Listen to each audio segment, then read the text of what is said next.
ខ្ញ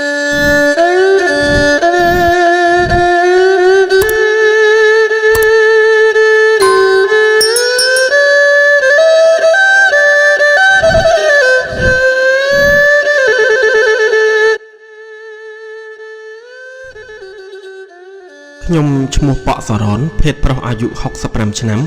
មានស្រុកកំណើតនៅភូមិស្វាយមាសឃុំកណ្ដាលជ្រុំស្រុកពញាក្រែកខេត្តកំពង់ចាម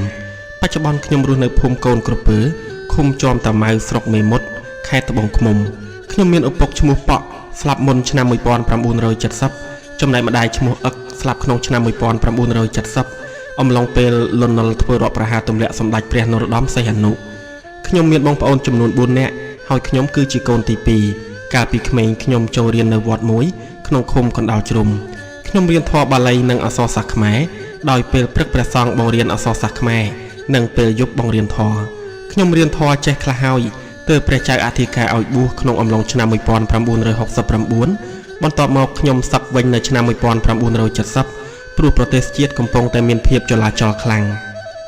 នៅឆ្នាំ1970មានការធ្វើបាតកម្មឡើងនៅក្នុងស្រុកពញាក្រែកក្រោយពីលន់នល់ធ្វើរដ្ឋប្រហារទម្លាក់សម្ដេចព្រះនរោត្តមសីហនុព្រោះប្រជាជនមិនពេញចិត្តក្នុងការធ្វើរដ្ឋប្រហារនេះទេនៅភូមិស្វាយមាសក៏មានប្រជាជននាំគ្នាធ្វើបាតកម្មច្រើនប៉ុន្តែអ្នកភូមិគ្មានកាំភ្លើងទេចំណែកទាហានលន់នល់មានកាំភ្លើងកាន់គ្រប់គ្នាបណ្ដាលឲ្យអ្នកភូមិស្លាប់និងរបួសជាច្រើនអ្នកនៅឆ្នាំ1971ខ្ញុំចូលធ្វើកងទ័ពបដិវត្តខ្មែរក្រហមមុនពេលចូលសមរភូមិខ្ញុំត្រូវហាត់រៀនយុទ្ធសាស្ត្រសង្គ្រាមជាមុនខ្ញុំចូលកងពលលេខ4ដែលមានឈ្មោះចន្ទ្រាគឺជាប្រធាននិងឈ្មោះភ័ណ្ឌគឺជាប្រធានខហើយឈ្មោះសរិទ្ធគឺជាប្រធានក្តាប់រួមខ្ញុំចូលវឹកវើនៅកងពលលេខ4អស់រយៈពេល1ឆ្នាំទាំងការបាញ់កាំភ្លើងបោកគ្រាប់បែកហាត់លូនក្រាបរបៀបវាយប្រហារនិងរបៀបធ្វើសង្គ្រាមនៅឆ្នាំ1973ខ្ញុំឡើងវាយទល់ទល់ជាមួយទាហានលន់នល់ជាច្រើនកន្លែងហើយនៅខាងខេត្តស្វាយរៀងក៏ខ្ញុំធ្លាប់ទៅវាយដែរចំណែកវាយខ្លាំងជាងគេវិញនោះគឺនៅជីរ៉ូស្រុកត្បូងឃ្មុំហើយខ្ញុំធ្លាប់បាក់តបរត់កាត់ព្រៃត្រែងដើម្បីគេចខ្លួនដែរនៅក្នុងឆ្នាំ1975ខ្ញុំឡើងវាយនៅទីក្រុងភ្នំពេញរហូតទទួលជ័យជំនះនៅថ្ងៃទី17មេសាឆ្នាំ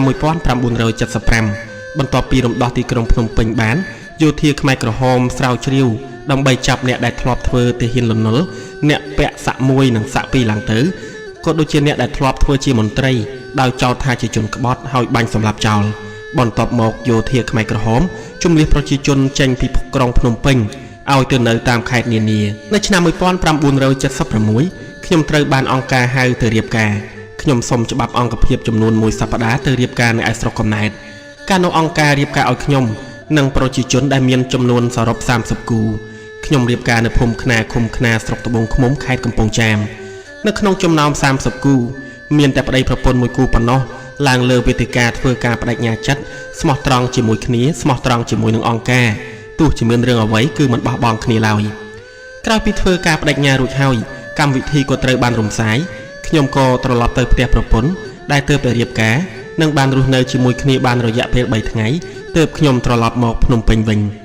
មកដល់ឆ្នាំ1978កងទ័ពខ្មែរក្រហមវាយប្រយុទ្ធគ្នាឯងហើយកងទ័ពភូមិភាគកណ្ដាលវាចូលមកភ្លាម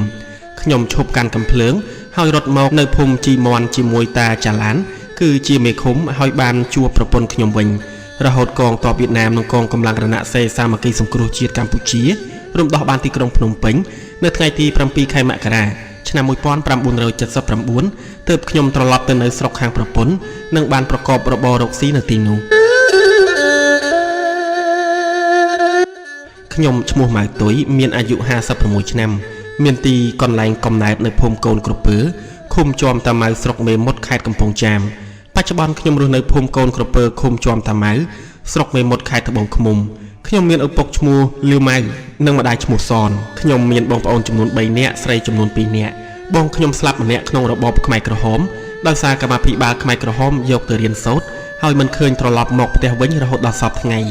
ខ្ញុំគិតថាគាត់ស្លាប់ហើយបើគាត់នៅរស់នឹងត្រឡប់មកវិញមិនខានខ្ញុំមានប្តីឈ្មោះឈួនភួនមានអាយុ55ឆ្នាំនិងមានកូនចំនួន5នាក់កាលពីកុមារខ្ញុំបានរៀនសូត្រខ្លះដែរប៉ុន្តែសម័យនោះរៀនមួយថ្ងៃរយៈពេលតែ2ទៅ3ម៉ោងប៉ុណ្ណោះ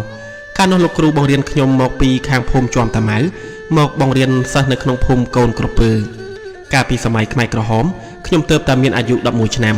ពេលនោះឪពុកម្ដាយខ្ញុំក្រោកពីព្រលឹមទៅធ្វើស្រែធ្វើចំការបាត់រហូតដល់យប់ទើបគាត់ត្រឡប់មកផ្ទះវិញដំបូងខ្មែរក្រហមបានរៀបចំជាក្រុមប្រវាស់ដៃនៅក្នុងភូមិហើយຕົកស្រូវនៅតាមផ្ទះនិងចង្រុករៀងៗខ្លួនអ្នកភូមិធ្វើស្រែប្រវាស់ដៃបានរយៈពេលប្រហែល1ឆ្នាំខ្មែរក្រហមចាប់ផ្ដើមប្រមូលរបស់របរទ្រព្យសម្បត្តិគោក្របីដាក់ជារបស់រួមឬយកទៅដាក់នៅមន្ទីររួមចាប់ពីពេលនោះមករបស់របរផ្សេងក្លាយជារបស់អង្គការដូចជាមន្ទីរគោក្របីផ្លែឈើត្រីសាច់ក៏ប្រជាជនគ្មានសិទ្ធិហូបខ្លួនឯងដែរប្រសិនបើអ្នកមានអ្នកលោភហូបហើយអង្គការដឹងនឹងយកអ្នកនោះទៅកសាងហើយបើនៅតែមិនកែប្រែអង្គការនឹងចាត់ឲ្យកម្មាភិបាលខ្មែរក្រហមយកទៅរៀនសូត្របន្តទៀតខ្ញុំត្រូវខ្មែរក្រហមជំលះឲ្យទៅនៅចាងនិងសំពៅលុនដោយឲ្យនៅមើលថែកុមារតូចហើយម្ដាយរបស់ខ្ញុំត្រូវធ្វើការងារជាមួយអ្នកភូមិនៅសំពៅលុន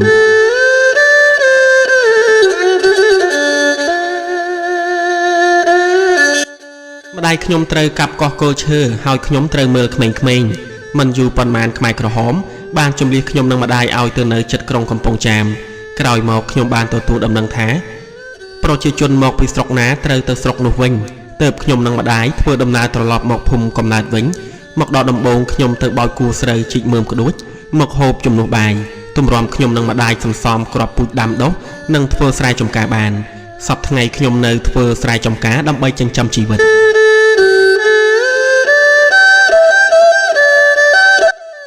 ខ្ញុំឈ្មោះណាំញីអាយុ80ឆ្នាំហើយបច្ចុប្បន្នរស់នៅភូមិត្រពាំងឈូកឃុំត្រពាំងធំខាងត្បូងស្រុកត្រាំកក់ខេត្តតាកែវឪពុកខ្ញុំខ្វៀលគោនិងម្ដាយធ្វើនំលក់ដូច្នេះគ្រួសារខ្ញុំមិនសូវជាធូរធារប៉ុន្មានទេខ្ញុំមានបងប្អូនចំនួន4នាក់ហើយខ្ញុំគឺជាកូនច្បងក្នុងគ្រួសារនៅក្នុងអាយុ8ឆ្នាំខ្ញុំចូលរៀននៅវត្តត្រពាំងធំស្ថិតនៅក្នុងឃុំត្រពាំងធំខាងត្បូងស្រុកត្រាំកក់ខ្ញុំតែងជួយទួលនំលក់មុនពេលខ្ញុំទៅរៀនខ្ញុំរៀនបានត្រឹមថ្នាក់ទី9ក៏ឈប់រៀនដោយសារជីវភាពគ្រួសារនៅតែខ្វះខាតបន្ទាប់ពីខ្ញុំឈប់រៀនខ្ញុំជួយធ្វើនំម្ដាយនិងធ្វើកិច្ចការផ្ទះសម្បែងផ្សេងលុះពេលខ្ញុំអាយុបាន21ឆ្នាំខ្ញុំរៀបការជាមួយប្តីឈ្មោះអោសឿនក្រោយពេលរៀបការរួចយើងទាំងពីរនាក់ទៅធ្វើការងារនៅស្រុកមេមត់ខេត្តកំពង់ចាមដែលសពថ្ងៃបានបដូរមកជាខេត្តត្បូងឃ្មុំប្តីរបស់ខ្ញុំជាចរកៅស៊ូហើយខ្ញុំលក់ចាប់ហួយនៅទីនោះរៀងរាល់រយៈពេលកន្លះខែម្ដងថៅកែចំការកៅស៊ូបើកប្រាក់ខែឲ្យកម្មករដោយក្នុងម្នាក់ទទួលបានប្រាក់ចំនួន300រៀល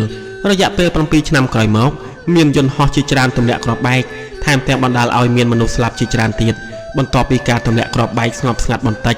ខ្ញុំនិងកម្មករផ្សេងទៀតបានធ្វើដំណើរត្រឡប់មកស្រុកកំណើតរៀងៗខ្លួនវិញខ្ញុំចាក់ចេញពីស្រុកមេមត់ជាមួយនឹងកូនស្រីអាយុ4ឆ្នាំនិងប្តីរបស់ខ្ញុំត្រឡប់មកដល់ភូមិកំណើតវិញយន្តហោះនៅតែបន្តទម្លាក់គ្រាប់បែកនៅជុំវិញភូមិដដែលក្រោយមកខ្ញុំឮអ្នកភូមិនិយាយតគ្នាថាបែកទីក្រុងភ្នំពេញយើងបានសន្តិភាពហើយ